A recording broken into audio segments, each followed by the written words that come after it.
Yeah, definitely. I think just like every year, you go through a season, you start the evaluation process. For me personally, it's been the same each and every year. You take the first, 3 days with the players, and then we obviously had a significant number of changes on our staff. So it's just really part of the evaluation and part of the next step. So I think, obviously, I think Kellen did an excellent job. If you look at the way we played over the course of the last 3 years, as a head coach, every head coach has a vision of how you want the football team to play, what they look like. Our complementary football formula, I felt was the best this year, the 3 years. I think every 3, 4, 5 years into your offense, you need to make, pretty good, not significant, but changes and adjustments, tendencies, and things like that. So I just felt this was a good time to make that change. What will those changes look like? Blocking schemes, can you just talk about that more West Coast? Can't even get to a game plan without you trying to find out what the hell's going on. So, yeah, let's put it all out there. But no, really our approach so far is really going back to like day one if we all just arrived there. Obviously, we got a number of new coaches on the offense. So, yeah, we played really good offense the last 3 years. Like I said, you look at our numbers just in the run game from year 1 to year 2 to year 3. This is, I feel like we're in the arena of how we want to play. So it'll be really just building off of that. We're not looking to have more than probably 35% is kind of the number we've been hovering at, is how much change we want for the current players. So, yeah, we're not looking to have wholesale changes. Say again? No. We're going to save the language. Yeah, at the end of the day, the offensive system, the outlook is clearly on making the quarterback successful. Starting point of that is always the run game and the protections. And frankly, we have spent the majority of our time on protection and pass game right now. So have a lot of work to do. That's why we've gone the way we've gone with the coaches coming to Indianapolis. And actually, frankly, I literally just came from the airport, so because I wasn't going to miss this for the world. But that's part of our plan. Oh, sorry. Oh yeah.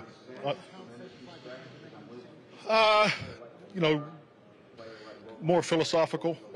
Just how it's going to apply to the training of it. I just think like all of us, the longer you do this, the less time you have. And the importance of what the players do amongst themselves, I think is critical in the off-season program. Obviously essential in that period between off-season program and training camp. So, talking more about, the application of the changes and how we're going to move forward.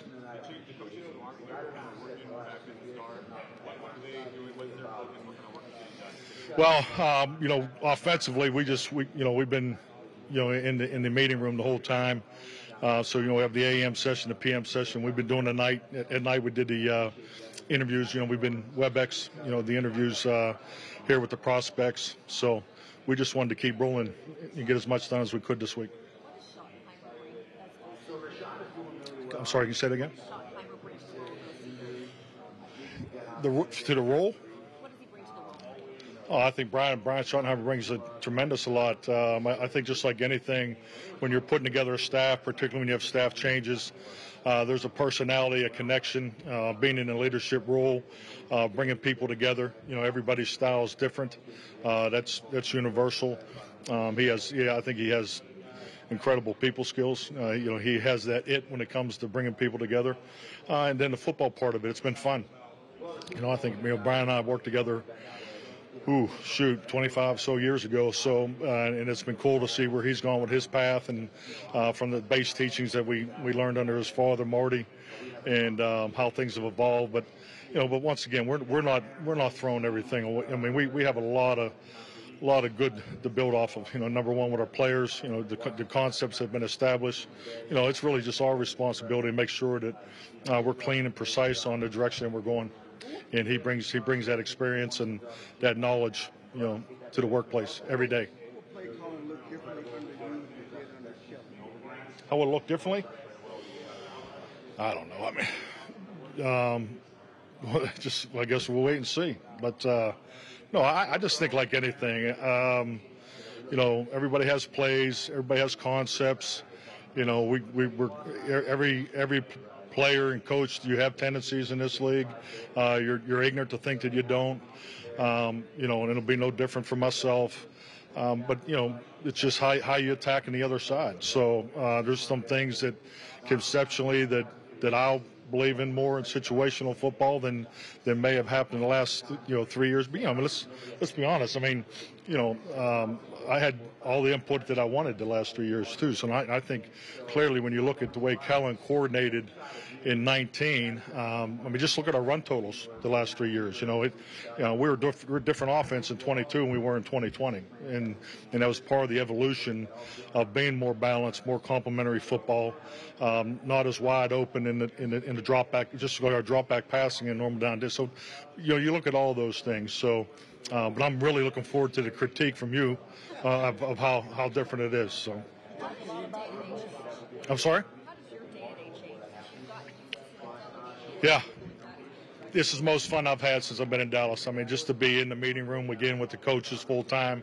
We've been getting, just to go, 8 to 11:30 and break, and you've been talking nothing but, skiing. I haven't had that. So that part's different. But then, you have all these great responsibilities here that you have to keep doing, and so you got to delegate more. I mean, we have a good plan. I think doing this in year 4 is totally different than would have been doing in year 1, especially coming in with the pandemic and everything that we had year 1.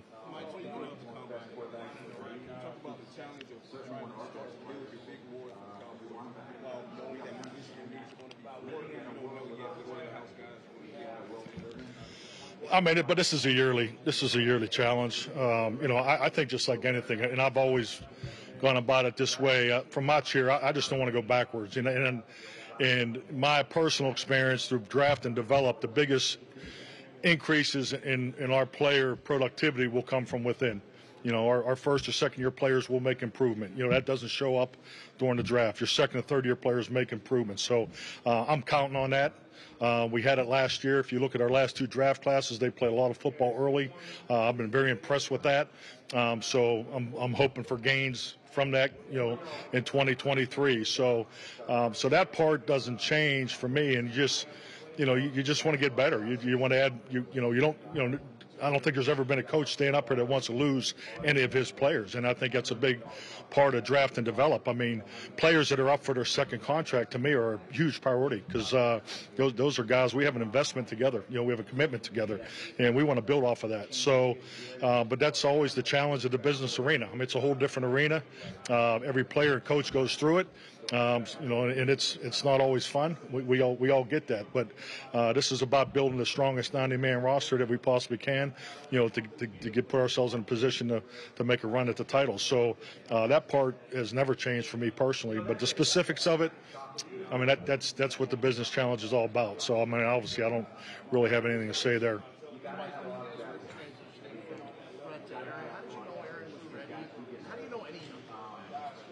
Well, I'll tell you, a big moment for Ted Thompson and I with the development Aaron Rodgers was against the Cowboys down there on Thursday Night Football. I think it'll be 2007, and both teams were I think about 10-1. It was a big game, and Brett was hurt early in the game, and I think we were behind maybe 2 scores at that point when Aaron went in. And it was, just one of those moments where, I've been there before with Matt Hasselbeck, Aaron Brooks, and you kind of, when you hand them the ball and tell them the expectation, it was clearly we weren't changing. We didn't pull back on the game plan, and Aaron went in there and played extremely well that night. And I just do recall on the play ride home, Ted and I talking about his performance. We knew then that he was ready. So that was kind of a moment for us. But the reality of it is, you see it every day in practice. The way Aaron practiced. Ask our defensive players from 06 and 07, and they'll tell you that everybody knew that he had a chance to be a great player.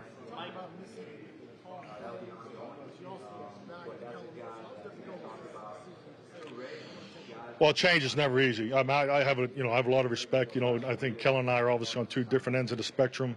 As far as experience, my whole goal for Kellen, John Fossil and Dan Quinn is just from my position was to tee it up to make sure I was giving them the opportunity to grow and to be the best they could be. And I felt like I did that the last 3 years. But I think it's just like anything. You get into the evaluation process. This was no different than my last opportunity. The GM and the head coach, you sit down, you get into some deep conversations about everything that goes on in football operations. Every player, every coach. What about this? There's still emotion involved, particularly. If you look at the timing of those decisions, they happened early. So the playoff loss was still raw. But you go through those and you have conversations, and then you make tough decisions. So obviously Kellen's got a great opportunity with the Chargers. But I think the last 3 years we grew into the offense that I wanted it to be as far as the run-pass combination. And, I just feel like we'll have another variation, and hopefully we can take another step.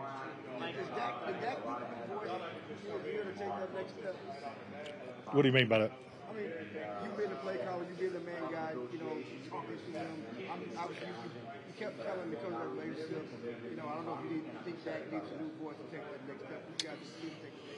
Well, I think, I don't see Dak talking to himself in the quarterback room, if that's what you're saying. I think, number one, that we all can use a new voice. We all can use a sense of motivation and challenge and so forth.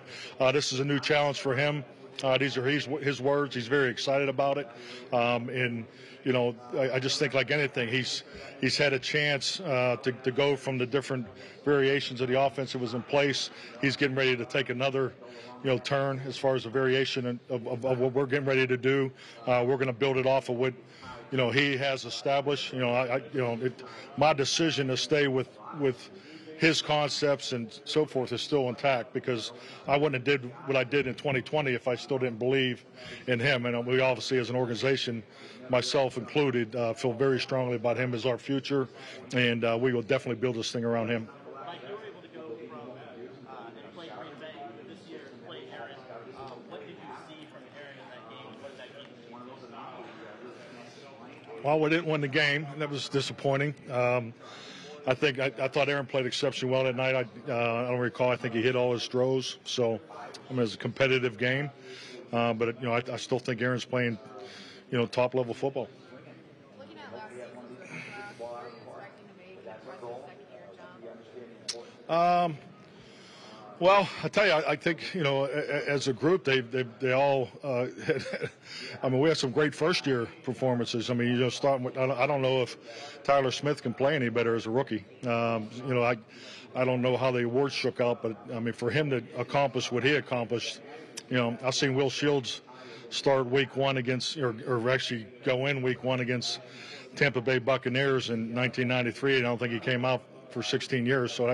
So that's a comparable I have for him, because what he did this year playing two positions, I think is unbelievable. So, so he's got a great foundation to build off. I think Sam Williams, you're gonna see a jump in in his progress. Deron Bland is another one that, he came on so strong at the end. So it's I'm looking forward to answer your question. I'm looking for all of them to take that jump. But I thought our rookies really the last 2 years play early probably you'd like, but it'll serve us well moving forward. Coach, what's most encouraging about having Dan Quinn back in the role for the upcoming season?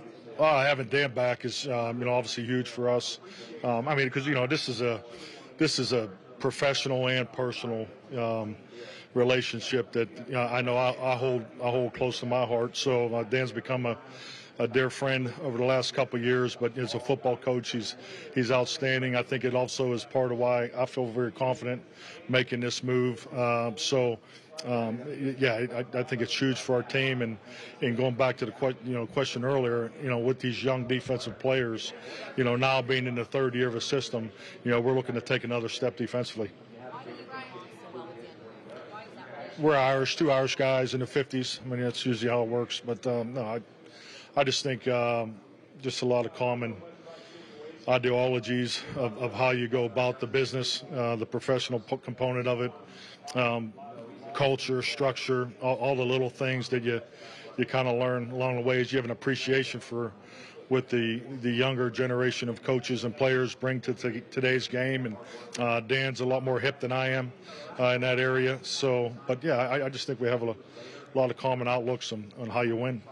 Coach, I wanted to ask you about Max Duggan. Did you get a chance to see much of him down the street? Yeah, definitely. I mean, what a great year TCU had, and I just love the way he plays. I mean, one thing about it, just in the games that I saw, you're never out of the game with Max, and I think that's a huge, characteristic as a quarterback you have to have in this league, because you have to win those games. You see it every year in the playoffs. These games come down to the last series. Look at the Super Bowl; it comes down to the last series, and you have to have that quarterback that can get it done. Say again? What has he brought to the division? I think I'm just getting a kick out of this setup here. No, I think Brian has done an excellent job, obviously, with the Giants, and I think our whole division is.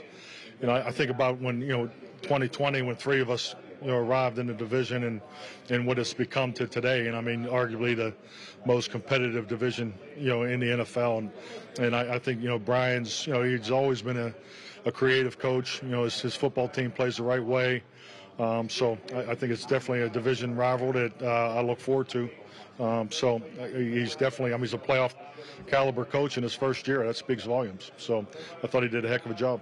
Given the recent successes of the rookies, how do you balance the performances this week with what you see on game film? Well, I look at this week as really the opportunity for first impression. I think it's cool when they work out and they show their skills and so forth. But I think like anything as a coach, you just never get too far away from the game film when you're talk about production and performance. One thing I've always appreciated about the combine, being a quarterback coach, is the video here. I mean, you get a really good look.